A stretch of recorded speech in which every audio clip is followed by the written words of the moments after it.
La Mannschaft, l'équipe de foot allemande, a été contrainte de retirer son nouveau maillot de foot de sa boutique en ligne puisque le nombre 44 à l'arrière rappelait un peu trop le logo des SS. D'ailleurs, est-ce que vous avez vu notre 6e vidéo de la série Capitalisme sur les nazis? Eh bien si la réponse est non, allez la voir parce qu'elle est incroyable. Bonjour à toutes et à tous, nous sommes le jeudi 4 avril et vous regardez l'Actu Réfractaire. Et pensez à vous abonner. Bon, je vous préviens, aujourd'hui on ne parle que d'international. Voilà. Comme ça, c'est dit. Au Sénégal, s'est tenue la passation de pouvoir entre Macky Sall et Bassirou Diomaye Faye, le nouveau président qui est issu de l'opposition libérale sociale très soutenu par une majorité de la population. Il a été élu dès le premier tour et il a nommé Sonko Premier ministre. Pour rappel, Sonko c'est le leader de l'opposition qui vient d'être élu. Sonko c'est lui qui avait mené campagne jusqu'à ce que Macky Sall l'enferme et l'empêche de se présenter. La population a fêté le résultat en descendant crier sa joie dans les rues des grandes villes sénégalaises. Bon, faut dire que ça fait 3 ans que la population subit un des taux d'inflation les plus hauts du continent africain, avec ça un chômage de masse, alors que les entreprises étrangères pillent le pays. Alors, ce qui nous paraît intéressant dans le discours du nouveau président, c'est qu'il plaide pour le retour du Burkina Faso, du Mali et du Niger dans la CEDEAO. Vous savez, cette grande organisation économique et politique d'Afrique de l'Ouest qui organise un blocus contre ces 3 pays où les juntes militaires ont pris récemment le pouvoir. Le nouveau pouvoir sénégalais, qui se dit panafricaniste de gauche, semble proposer des alliances économiques qui permettent à l'économie sénégalaise d'avoir davantage de partenaires. Puisque la ligne de Diomaye Faye, c'est de sortir des rapports de corruption liant le Sénégal avec les multinationales françaises notamment, et il ouvre la possibilité d'alliances économiques avec des pays qui ne sont pas alignés sur la politique française. Donc en fait, il est en train de renégocier les lignes économiques de la politique étrangère du pays pour développer des entreprises sénégalaises privées. Les premières paroles du président ont d'ailleurs cité les investisseurs plutôt que la population sénégalaise. Je voudrais dire à nos partenaires bilatéraux et multilatéraux que le Sénégal restera le pays ami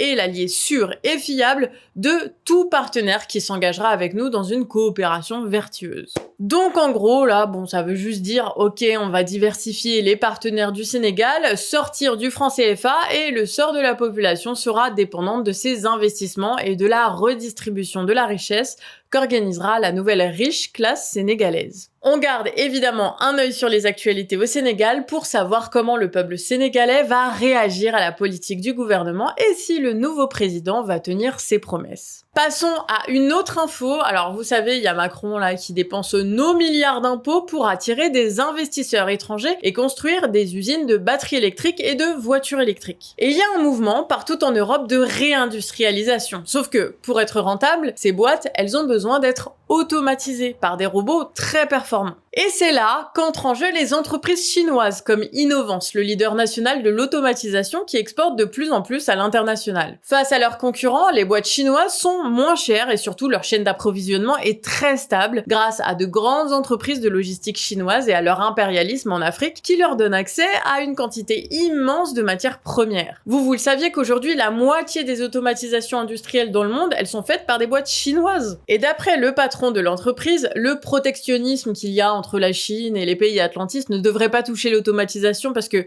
les industriels européens ne peuvent pas s'industrialiser sans ces précieuses machines chinoises. Ce qui est un peu paradoxal quand on y réfléchit. Pour pouvoir gagner du marché dans l'automatisation, les boîtes chinoises doivent exporter des machines qui fabriquent par exemple des voitures électriques et qui viendront concurrencer les boîtes chinoises. Mais c'est aussi une opportunité pour permettre une vraie réindustrialisation de certains pays. En Afrique, il y a plein d'usines indispensables à la souveraineté des pays qui se montent parce que les boîtes d'automatisation chinoises cherchent de nouveaux clients pour augmenter leurs profits, comme au Burkina Faso par exemple. Bref, voilà, une industrie à suivre de très près. On passe maintenant au point abonné, et merci à toutes celles et à ceux qui nous écrivent sur actu@lecanardréfractaire.org et n'hésitez pas à nous écrire pour nous parler de luttes en cours par chez vous, on les mettra dans la météo des luttes du vendredi. On passe donc à une info qui nous vient de Noé sur une carrière à Mazauges dans le Var. Alors bon, quand Ellie a commencé ses recherches, il était refait, il tombe sur un article « Victoire dans le Var, la carrière de Mazauges doit cesser ses travaux ». Sauf que bon, en fait ça date d'il y a 1 an et évidemment il y a eu du neuf entre temps et pas du bon. D'ailleurs, envoyez-lui des luttes victorieuses sur l'adresse email dont on peut parler, ça le requinquera. Bon, le projet de carrière a repris après que la Cour de cassation ait annulé l'arrêté de la Cour d'appel d'Aix de février 2023 qui faisait annuler les travaux. Et si cette victoire avait été arrachée, c'est parce que 87 espèces sont en danger si l'exploitation du site se fait. Et la carrière, elle met aussi en danger la plus grosse réserve d'eau du Var. Mais la société de BTP Provence Granula n'en a que faire, puisque selon elle, le projet est validé depuis 10 ans par le Conseil d'État. Alors, tout début mars, les associations qui luttent contre la carrière ont encore essuyé un échec. Le tribunal administratif a refusé de reconnaître la mise en danger d'espèces et en plus a contraint les assos à payer les frais de justice de 2000 € à l'entreprise et à la commune. Voilà, donc si vous aviez un doute, la guerre de l'eau a bel et bien commencé. Comme promis hier, dans la chronique internationale d'aujourd'hui, on va vous parler des frappes israéliennes en Syrie sur le consulat iranien. Mais vous nous connaissez, on va pas juste balancer l'info, non, on va revenir un peu dans le passé pour comprendre vraiment les enjeux. En janvier, l'armée iranienne tirait sur une ville kurde en Irak. L'agence de presse officielle de l'Iran a dit que les tirs visaient des espions israéliens, sauf que les autorités irakiennes ont lancé une enquête pour prouver que c'était faux et dire c'est une attaque contre l'Irak et sa souveraineté nationale. L'attaque aurait visé un civil et pas un espion du Mossad. Mais en fait, on découvre par la suite que le civil en question, c'est un magnat de l'immobilier qui dirige une entreprise dans les hydrocarbures et la sécurité privée. Tiens. Donc il semblerait que la question soit moins celle des espions que celle d'un enjeu de ressources, d'industrie et de jeu d'influence entre hommes d'affaires qui jouent avec la géopolitique pour se faire du profit. Et à ça s'ajoutent les attentats qui ont eu lieu en Iran pendant la commémoration d'un dirigeant politique dont on vous a déjà parlé il y a quelques semaines. Ces attentats ont été revendiqués par l'État islamique, ce qui a permis à l'État iranien de justifier d'autres frappes en Syrie, notamment sur des cibles qui seraient des QG de l'État islamique. Et cette situation très tendue a déjà alimenté l'escalade militaire, mais derrière ça, il y a aussi des logiques de bloc. Par exemple, l'Irak est soutenu par les oligarques français, avec des accords de coopération pétrolière avec Total qui investit massivement dans le pétrole irakien. L'État irakien est aussi l'allié des États-Unis, qui ont littéralement fait une guerre là-bas pour mettre en place un gouvernement qui leur soit favorable. Et qui sont les alliés de l'État iranien? La Chine, la Russie et la Syrie, les ennemis à la fois économiques mais aussi militaires des États-Unis et de ses alliés. Et si on revient à l'actu, le consulat iranien en Syrie a été touché par 6 missiles de Tsahal ce lundi. Parmi les 13 morts, 2 hauts responsables militaires iraniens ont été tués. Donc on a un bombardement israélien au cœur de la capitale syrienne pour frapper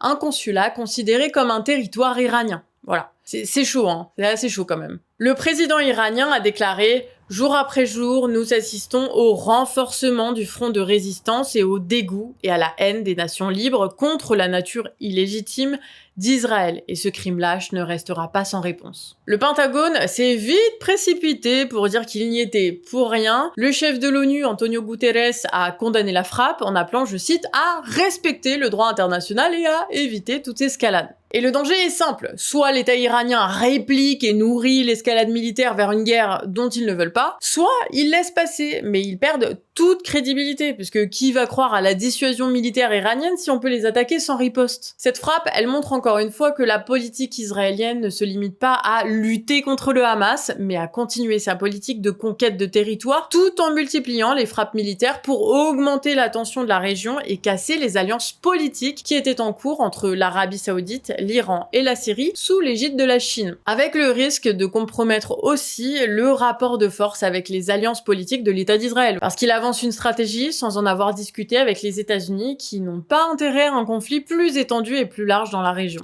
C'est tout pour nous pour aujourd'hui, on se retrouve bien évidemment demain avec la météo des luttes et quelques autres actus, et pour nous dire que vous êtes arrivés jusque là, n'hésitez pas à mettre un petit commentaire genre cucurbitacé. Déjà, c'est dur à dire, alors montrez-moi comment ça s'écrit, que je sois sûre de la prononciation. Ah, puis oubliez pas non plus de jeter un œil à notre levée de fonds dans les commentaires, le pari tient toujours contre Johan. Voilà, il faut vraiment qu'on atteigne les 50 000 €, Aidez-nous. Allez, ciao, à demain, bisous.